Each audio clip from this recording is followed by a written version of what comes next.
व नुसल्ली व नुसल्लिम अला रसूलिल करीम अम्मा बाद फ़ऊज़ु बिल्लाहि मिनश शैतानिर रजीम बिस्मिल्लाहिर रहमानिर रहीम मन युतिल हिकमता फ़क़द ऊतिया खैरन कतीरा सदक़ल्लाह। मैयत के ताल्लुक़ से बयान जारी है। गुज़िश्ता बयान में दफन का मसला था। मुर्तद का हुक्म के मुतलक़न उसे गुस्ल न दे न कफन, बल्कि तंग गड़े में ढकेल कर मिट्टी से पाट दे। आगे मसला अर्ज़ करता हूँ। मसला ज़िम्मिया को मुसलमान का हमल था।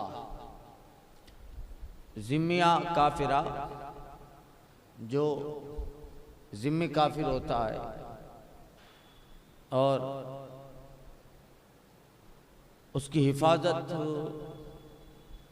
मुसलमान का ज़िम्मा होती है। गोया के वो दारुल इस्लाम में अमान का परवाना लेकर रहता है। ज़िम्मिया को मुसलमान का हमल था,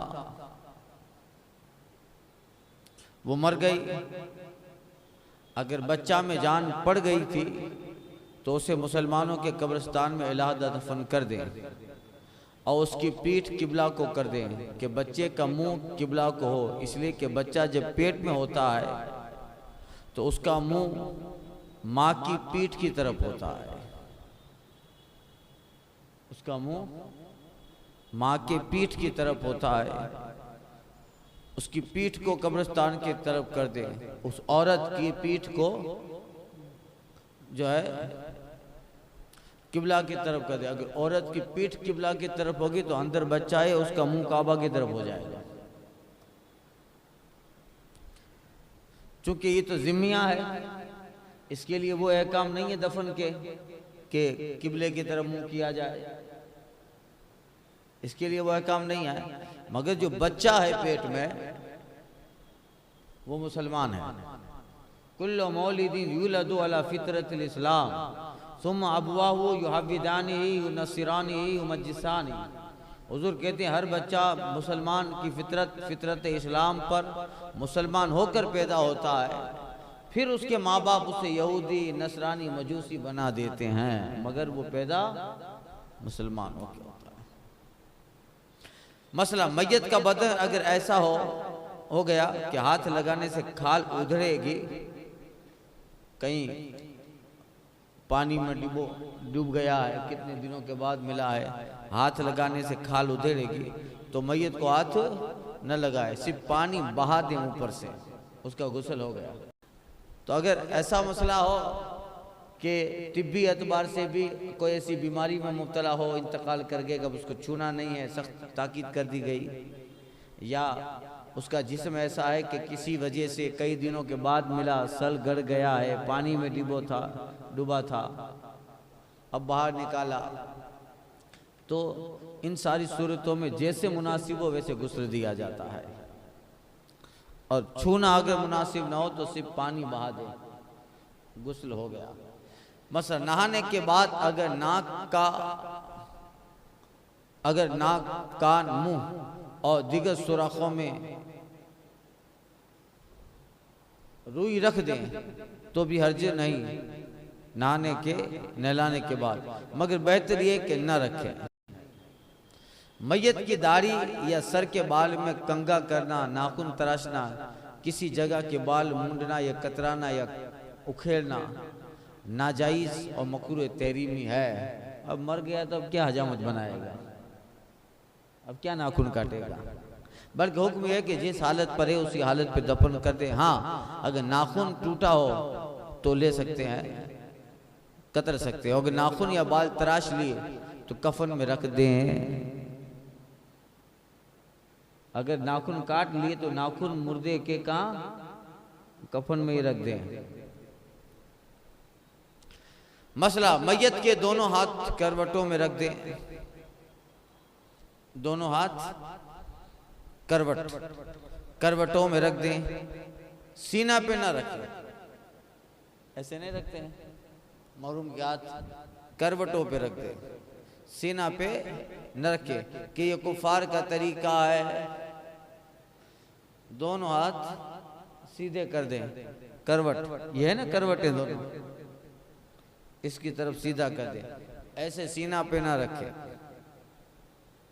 बल्कि बात जगह नाफ के नीचे इस तरह रखते हैं जैसे नमाज के कयाम में, ये भी ना करे, ऐसे कयाम की तरह मुर्दे के हाथ रख देते हैं, ये भी न करें।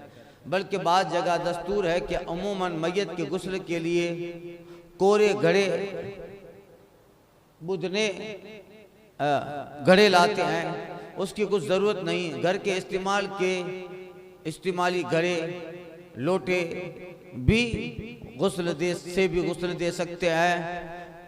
अब नया लिया है, नए की कोई जरूरत, घर का जो बर्तन है, घड़ा है, लोटा है, उसी से गुस्ल दे। ये जहालत करते हैं कि गुस्ल के बाद तोड़ डालते हैं, ये भी नाजायज और आम है। जिस बर्तन से गुस्ल दिया उस बर्तन को तोड़ दिया, घड़े को तोड़ दिया।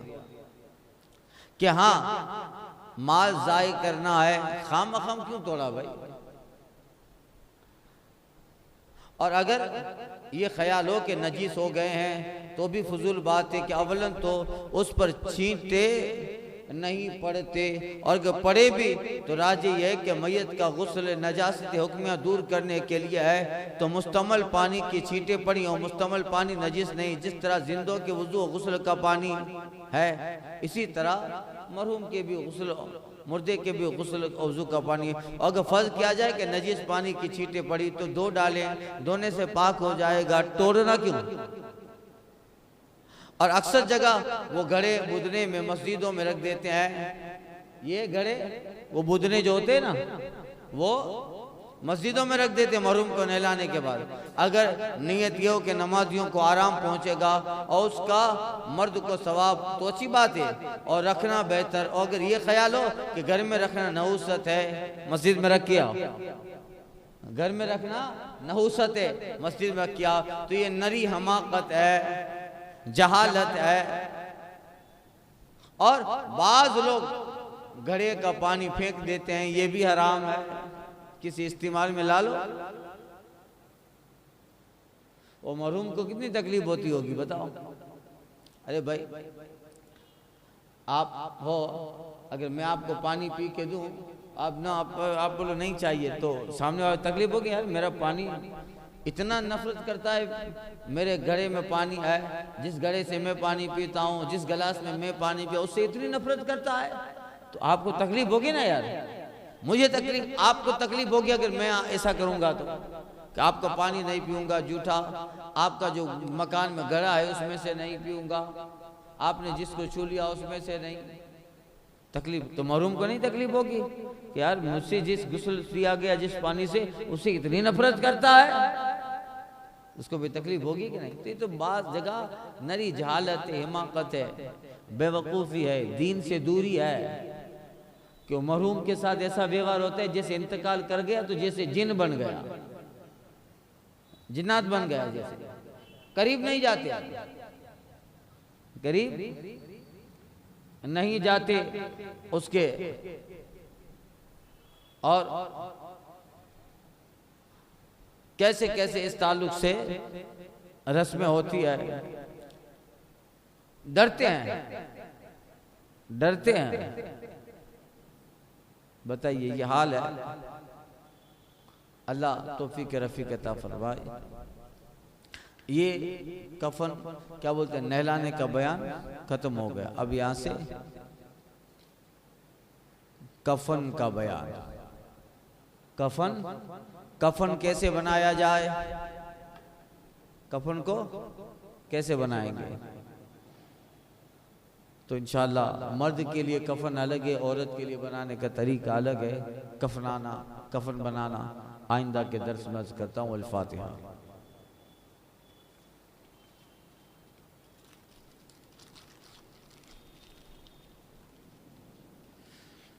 इन्नल्लाह व मलाइकतहु युसल्लूना अलन नबी या अय्युहल्लज़ीना आमनू सल्लु अलैहि व सल्लिमू तस्लीमा। सल्ली अला सय्यिदिना मुहम्मदिन व आलिहि व सहबिहि अजमईन बिरहमतिक या अरहम।